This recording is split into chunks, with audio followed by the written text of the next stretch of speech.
Y les adelantábamos el tema hace pocos minutos. Ante la grave crisis de migrantes que vive Centroamérica, el presidente electo de Panamá, José Raúl Mulino, prometió cerrar el tapón del Darién para controlar la ruta migratoria debido a las crisis que se registran en varios países sudamericanos, principalmente en Venezuela. En 2023, más de 500.000 personas pasaron por la selva de más de 17.000 kilómetros, en las que las personas pueden tardar entre 5 y 10 días para completar la travesía, una de las más peligrosas del mundo, además. ¿Qué implica el supuesto cierre del tapón del Darién y qué tan factible es que se concrete esta promesa de campaña? Bueno, lo vamos a discutir a continuación con Martina Rapido Ragozzino, investigadora para la División de las Américas de Human Rights Watch. Martina, gracias por estar en France 24 con nosotros. Gracias a ustedes por la invitación para hablar de un tema tan importante. Exactamente. Por eso mismo quiero comenzar con la entrevista preguntándote qué tan factible es cerrar un paso como el Darién con las dimensiones y el esfuerzo logístico que ello implica. Mira, la respuesta directa es imposible. Estamos hablando de una inmensa selva en la frontera entre Colombia y Panamá, donde hace muchísimos años ni siquiera se construyó la carretera panamericana que atraviesa la región, justamente por las dificultades que eso implicaba. Es básicamente una frontera natural que es muy difícil de atravesar. Los migrantes y solicitantes de asilo se demoran días en cruzar esa selva. Entonces, no estamos hablando de una puerta o una ventana que podemos abrir y cerrar a discreción.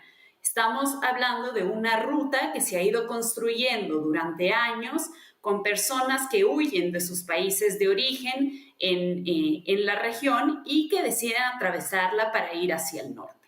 Entonces, realmente, seguramente es una propuesta que llama la atención e incluso el apoyo de muchos votantes, y es algo que otros países de la región quieren escuchar, pero en realidad es una propuesta inviable desde el punto de vista práctico. Fue una promesa y una propuesta de campaña, de hecho, del presidente electo de Panamá, y a jugar por tu respuesta tajante, que es imposible cerrarlo, y además por las dimensiones que comentábamos que tiene el tapón del Darién, se trataría de una propuesta bastante irrisoria, ¿verdad? Al final como una propuesta de campaña que nunca fue real. Sí, correcto. Desafortunadamente en la región hemos visto que cada vez son más populares estas propuestas antimigrantes y seguramente en un contexto de campaña electoral pues resulta muy atractivo y muy llamativo para quienes van a votar hacer este tipo de propuesta, decir pues voy a cerrar el Darién. Pero realmente para efectos prácticos esto es imposible. Pensemos solo que el año pasado cruzaron 500.000 de personas. Es decir, en Panamá llegan miles de personas diarias. ¿Cómo realmente en la práctica vamos a cerrar este camino? Entonces, en realidad es muy populista la propuesta, pero con muchos retos prácticos para llevarla a cabo. Martina, en septiembre de 2023 del año pasado, el periódico The New York Times presentó un informe donde daban cuenta de cómo la llegada de migrantes se ha convertido en un negocio para ciertos sectores en Colombia, como por ejemplo negocios de lanchas, de transporte de lanchas o guías de rutas, guías de rutas por rutas peligrosas. ¿Cuál podría ser la reacción de estos sectores de avanzar esta propuesta de cerrar el Darién o de complicar quizás el paso por el Darién? Mira, creo que lo primero que tenemos que tener muy claro es que efectivamente los migrantes y solicitantes de asilo que cruzan el Darién pasan por comunidades que durante décadas han sido marginalizadas y abandonadas por parte del Estado. Son comunidades con índices de pobreza, tanto del lado colombiano como del lado panameño, con índices de pobreza muy altos y donde ni siquiera tienen acceso a ciertos servicios básicos. Entonces, esta realidad, este incremento de paso de migrantes por sus territorios, los llevaron a buscar alternativas para beneficiarse de ese paso y para, de cierta forma, resolver problemas estructurales que el Estado no ha sido capaz de resolverles. Entonces, cualquier decisión que se tome respecto al paso por el Darién, aunque se busquen medidas restrictivas, esto va a generar un impacto en esas comunidades y probablemente va a generar una reacción. Entonces, si los estados no están listos para mejorar su presencia estatal en estos territorios o incluso la inversión social que hacen en estos territorios, seguramente dejarán a estas comunidades en manos del crimen organizado y de las economías ilícitas. ¿Por qué? Porque si ya no tienen migrantes que cruzan por sus territorios y pagan por estos servicios y benefician a la comunidad, seguramente se buscarán vías alternativas. Entonces, realmente cuando se hacen este tipo de propuestas de restringir el paso por el Darién, de cerrar el Darién, tenemos que pensar tanto en el impacto que esto va a generar en los migrantes y solicitantes de asilo que cruzan por ahí, pero también en esas comunidades. Respecto de ese cruce, hablemos de un tema muy importante que se refiere a la migración infantil. Según la Organización de Naciones Unidas, la migración a través del Darién ha aumentado un 40% en lo que va del año. Dejando a un lado la idea de Molino, ¿cómo se regula esta situación?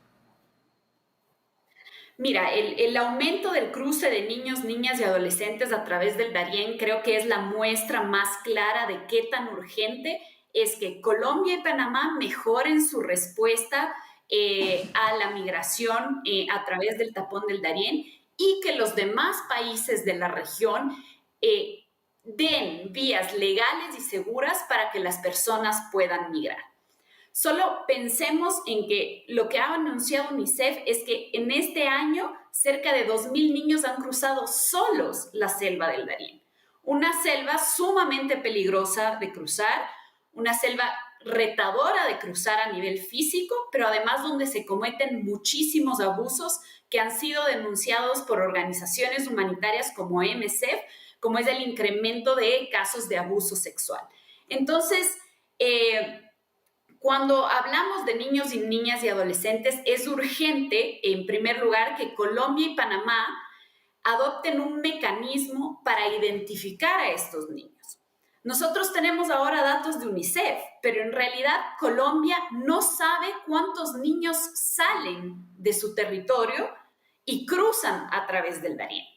Panamá tiene cifras un poco más claras, pero la atención también no es suficiente. Entonces, si se identificara a estos niños en Colombia, al menos podríamos garantizar una mejora en la recepción de estos en Panamá, asegurarnos de que realmente están llegando, porque otro problema en el Darién es que muchas personas desaparecen en el Darién, claro, fallecen en el Darién y no tenemos cifras al respecto.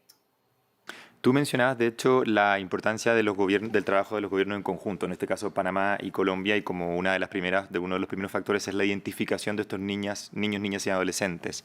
¿Cuál podría ser el paso siguiente para poder controlar este tipo de migración, sobre todo enfocándonos en niños y asegurar quizás la supervivencia o incluso que no ocurra este tipo de migraciones? Mira, creo que a nivel de Colombia y Panamá lo que tenemos que entender es que la respuesta que ellos están teniendo a esta problemática es insuficiente. Colombia no tiene una estrategia clara, Panamá tiene una estrategia que llama de flujo controlado, que en realidad se enfoca en pasar a los migrantes lo más rápido posible hacia Costa Rica, lo que hace que no reciban la atención necesaria y que tampoco se investiguen los casos de abuso sexual, por ejemplo, que ocurren en la selva. Entonces, eso es un poco hacia lo que deberían caminar Colombia y Panamá, siempre pensando en un mecanismo de coordinación entre los dos países, porque eso falta mucho, esta coordinación entre ambos. Pero también otro punto importante en la respuesta, creo, es que los gobiernos a nivel regional reconozcan que este no es solo un problema de Colombia y Panamá. Este es un problema que se deriva a partir de políticas migratorias fallidas a nivel regional que están obligando a las personas a cruzar por un camino sumamente peligroso. Entonces, ¿qué es lo que se debería hacer? En primer lugar, revertir aquellas medidas que están impidiendo a las personas tomar vías seguras. ¿A qué me refiero con eso? Por ejemplo, imponer visas a personas que no pueden cumplir los requisitos y que por lo tanto su única alternativa es cruzar a través del tapón del Darién. Y la otra cosa sería buscar otras vías legales y seguras, alternativas para que los migrantes y solicitantes de asilo puedan regularizar sus estatus migratorios, integrarse económicamente y socialmente en los países de la región para evitar exponerlos a abusos que además enriquecen al crimen organizado, porque este paso por el Darién está enriqueciendo el crimen organizado en Colombia, al Clan del Golfo, por ejemplo. Entonces, esa es la respuesta que necesitamos en este momento. Perfecto, clarísima entonces la respuesta. Martina Ragozzino, investigadora para la División de Américas de Human Rights Watch. Te agradecemos mucho la claridad en esta entrevista. Gracias a ustedes. Que tengas un buen día. Nosotros hacemos una breve pausa. Quédese con nosotros, ya estamos de vuelta.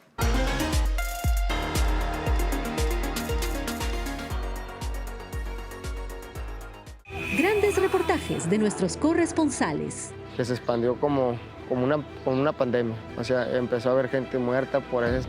Historias exclusivas que llegan al corazón de los hechos. Aquí solo tenemos los que cometieron el hecho criminal. Nos tomamos el tiempo para comprender mejor el mundo. Reporteros, un programa premiado en los 5 continentes. Por France 24 y France24.com.